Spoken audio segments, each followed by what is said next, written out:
Assalamualaikum warahmatullahi wabarakatuh. Baiklah, sebelum memulai pelajaran, marilah kita berdoa. Doa dimulai.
Hari ini apakah ada yang tidak hadir, anak-anak?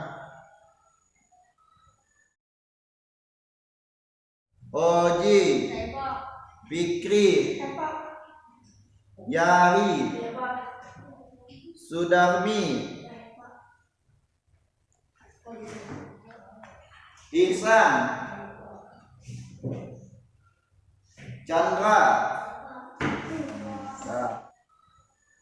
Oh ya, hadir semuanya ya.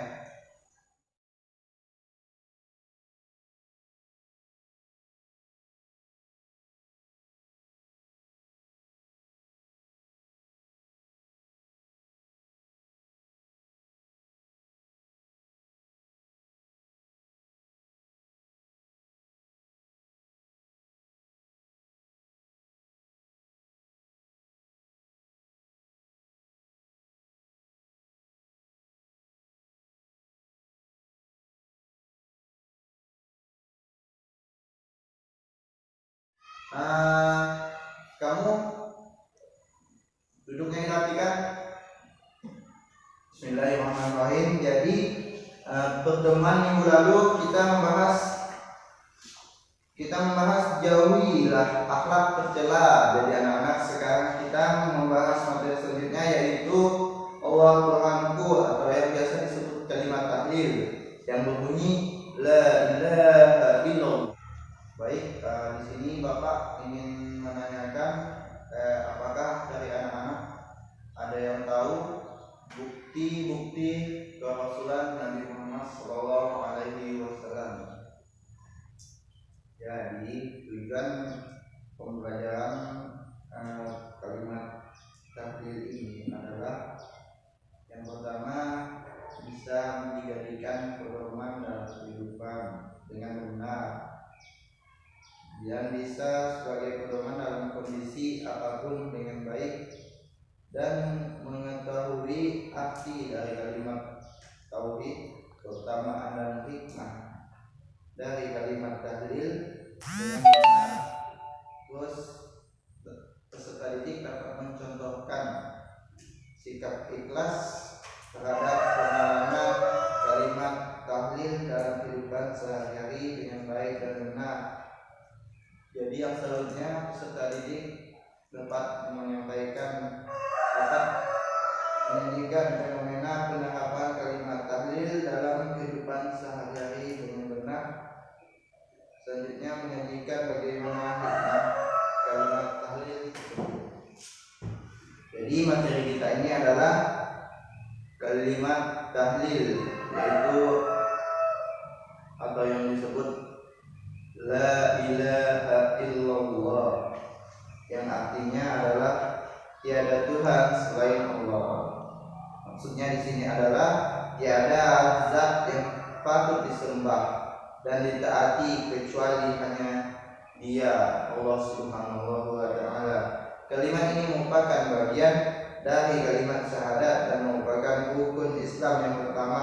Oleh karena itu, kalimat ini juga sebagai inti dari seluruh landasan ajaran Islam. Kalimat tahlil ini termasuk zikir dan menurut syariat Islam memiliki nilai terbesar paling utama.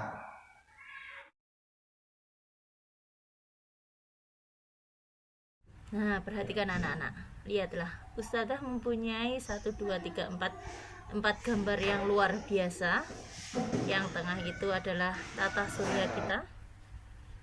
Terus ada Mekah, ada Ka'bah, ada taman bunga, dan yang terakhir itu ada gugusan Gunung Rinjani, anak-anak. Luar biasa kan? Kalau kalian melihat semua ini, apa yang kalian ucapkan? Takjub. Betul, luar biasa. Nah, siapa yang membuat ini semua, anak-anak? Allah. Terus kalau kita melihat semua pemandangan yang begitu indah ini, apa yang kita ucapkan?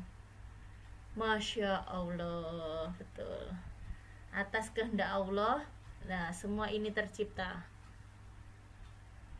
Mengerucutnya semuanya kembali kepada Allah kan?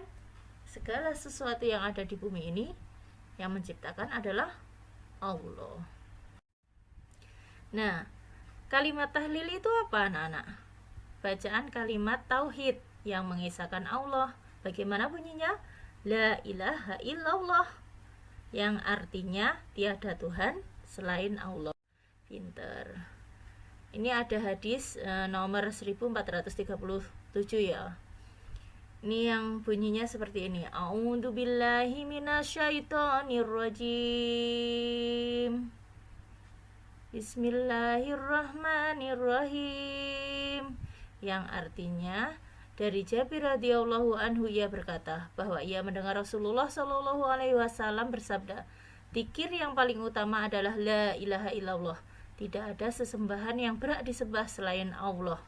Hadis riwayat Tirmizi. Ia juga mengatakan bahwa hadis ini adalah hasan.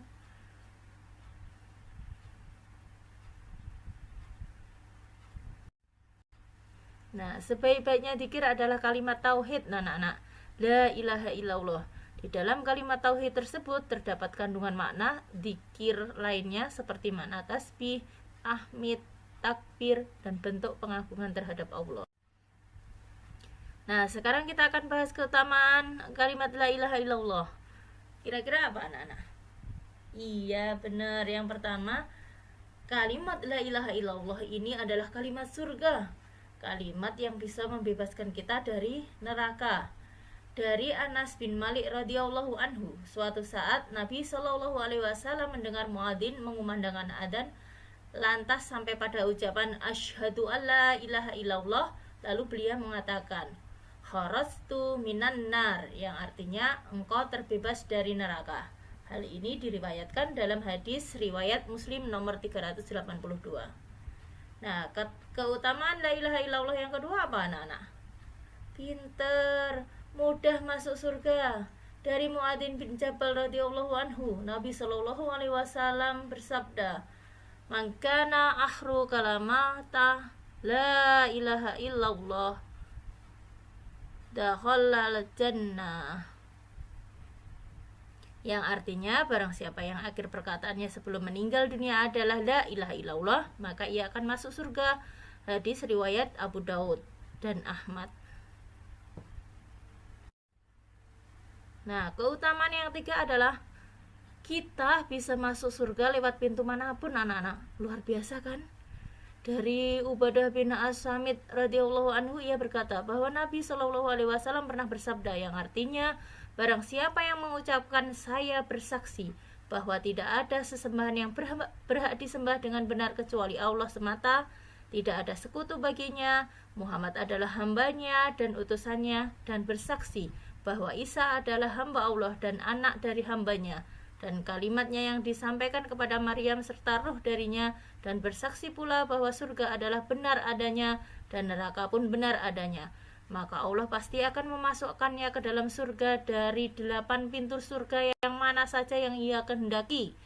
Luar biasa bukan? Hal ini diriwayatkan dari hadis riwayat Muslim nomor 28, anak-anak. ucapannya singkat, ringkas, mudah diucapkan, la ilaha illallah saja, tapi bisa membuat kita masuk surga dari pintu manapun. Hebat bukan? Nah, la ilaha illallah itu tidak hanya diucapkan di lisan anak-anak. Dari Itban bin Malik bin Amr bin Al-Ajlan Al-Ansari radhiyallahu anhu, Rasulullah Shallallahu alaihi wasallam bersabda, yang artinya sesungguhnya Allah mengharamkan bagi neraka bagi siapa saja yang mengucapkan la ilaha illallah. Tiada sesembahan yang benar disembah selain Allah, yang dengannya mengharap wajah Allah. Hadis riwayat Bukhari. Nah, sampai sini paham anak-anak keutamaannya la ilaha illallah? Kalimat singkat, ringkas, mudah diucap. Nah, semoga kita semua termasuk orang-orang yang selalu membasahi bibir kita dengan kalamullah, dengan membaca la ilaha illallah. Nah, kira-kira kalau tadi kita sudah membahas keutamaannya, sekarang kita bahas tentang hikmahnya anak-anak. Hikmahnya banyak sekali, tapi di sini Ustazah hanya akan menyebutkan 5 saja. Yang pertama yaitu meningkatkan keimanan seorang muslim. Yang kedua, sebagai usaha kita taubat kepada Allah. Yang ketiga, sebagai pengingat bahwa kehidupan akhir kita di dunia adalah kematian. Yang keempat, menjadikan penyejuk hati untuk segala aktivitas kita di dunia. Yang terakhir, sebagai pengingat bahwa kita pada hakikatnya sangat kecil dan selalu butuh pertolongan Allah. Kalimat la ilaha illallah yang mengesahkan Allah ini yang akan mampu menolong kita di dunia dan di akhirat. Nah. Jadi, sering-seringlah membaca kalimat la ilaha illallah. Sampai sini kalian paham ya anak-anak? Semoga kalian memahami dan bisa mempraktekkan. Di dalam sholat pun kita selalu dianjurkan untuk membacanya setiap sholat. Berapa kali selesai sholat? 33 kali. Luar biasa kan? Kalau 33 kali 5, sudah luar biasa banyak kan? Nah, semoga itu bisa mengantarkan kita ke jannahnya anak-anak dan mengumpulkan kita semuanya lagi seperti saudara, seperti keluarga di jannahnya yang indah.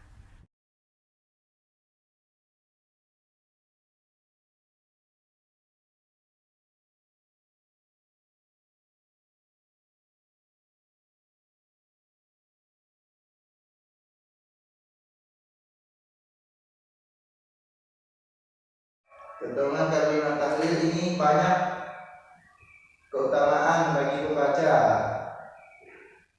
Terlebih jika bacaan tahlil ini dijadikan sebagai rutinitas setiap saat, tidak hanya dibaca setelah sholat, melainkan juga dibaca waktu luang, baik secara jelas maupun diucapkan di dalam hati.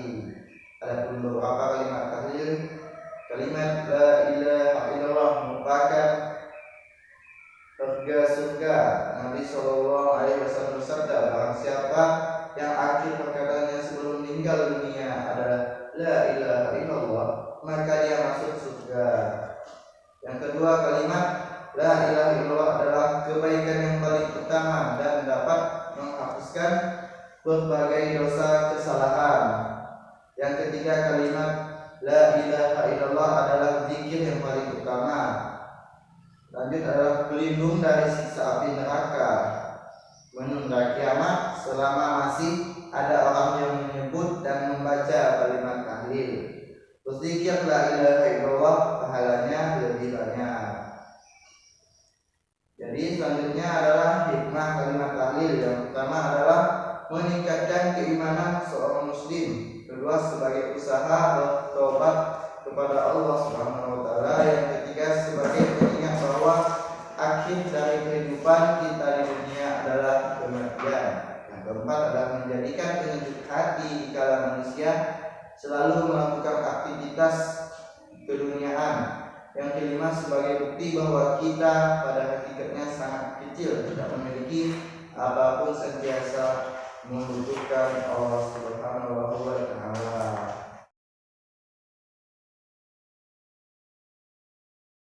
Baik, setelah kita mempelajari kalimat tahlil, yaitu yang dengan materi Allah Tuhanku, minggu depan Bapak ingatkan kita akan mempelajari mengenal Allah melalui Asmaul Husna. Jadi anak-anak persiapkan dan belajar